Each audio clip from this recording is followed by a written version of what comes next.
Gauri Suryavanshi S मराठीमध्ये आपलं स्वागत। वळूया आजच्या बातमीकडे। दिंडोरी तालुक्यातील पालखेड बंधारा जिल्हा परिषद प्राथमिक शाळेत दिनांक शनिवारी 20 सप्टेंबर रोजी शैक्षणिक ग्रामसभा पार पडली।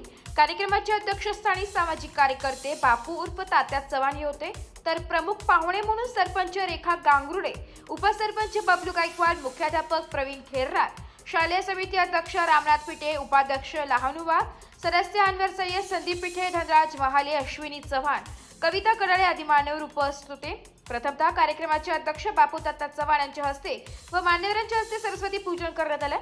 शाळेचे मुख्याध्यापक प्रवीण खेरनार यांनी प्रास्ताविक करून या शैक्षणिक ग्रामसभेमध्ये शाळेमध्ये शासनाच्या परिपत्रकाचे वाचन करून विविध योजनांची माहिती उपस्थित ग्रामस्थ पालकांना दिली आहे।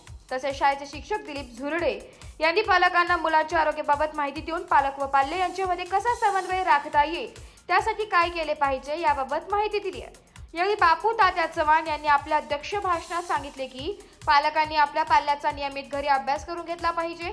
शाळेतील होत असलेल्या स्पर्धांमध्ये विद्यार्थ्यांना प्रोत्साहित करून भाग घ्यावयास सांगितले पाहिजे। शाळेतील आपल्या पाल्यासाठी शिक्षणाप्रती शिक्षकांबरोबर चर्चा केली पाहिजे। शाळेचे शिक्षक सातत्याने विद्यार्थ्यांसाठी वेगवेगळे उपक्रम राबवित असल्याने यावेळी त्यांनी शिक्षकांचे कौतुक करून येणाऱ्या शैक्षणिक ग्रामसभेला पालकांनी मोठ्या संख्येने उपस्थित राहण्याचे आवाहन त्यांनी केले। यावेळी शालेय समितीच्या वतीने शाळेचे शिक्षक अमोल पवार यांच्या ग्रामपंचायतीच्या वतीने सरपंच रेखा गांगुर्डे व उपसरपंच बबलू गायकवाड पुष्पगुच्छ देऊन सत्कार केला, तर शालेय समितीच्या वतीने समिती अध्यक्ष रामनाथ पाटील, उपाध्यक्ष लहानुवाद, सदस्य अनवर सय्यद, संदीप पिठे, धनराज महाले, चव्हाण, अश्विनी चव्हाण, कविता कडाळे यांनीही पवार यांना शुभेच्छा देऊन सत्कार केलाय।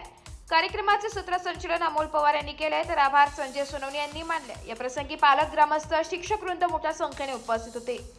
एस मराठी न्यूज साठी तालुका प्रतिनिधी बापू चव्हाण, दिंडोरी। अशाच नवीन ताज्या घडामोडी जाणून घेण्यासाठी आमच्या एस मराठी न्यूज चॅनलला लाईक करा, शेअर करा, सबस्क्राईब करा आणि बेल आयकॉनला क्लिक करायला विसरू नका।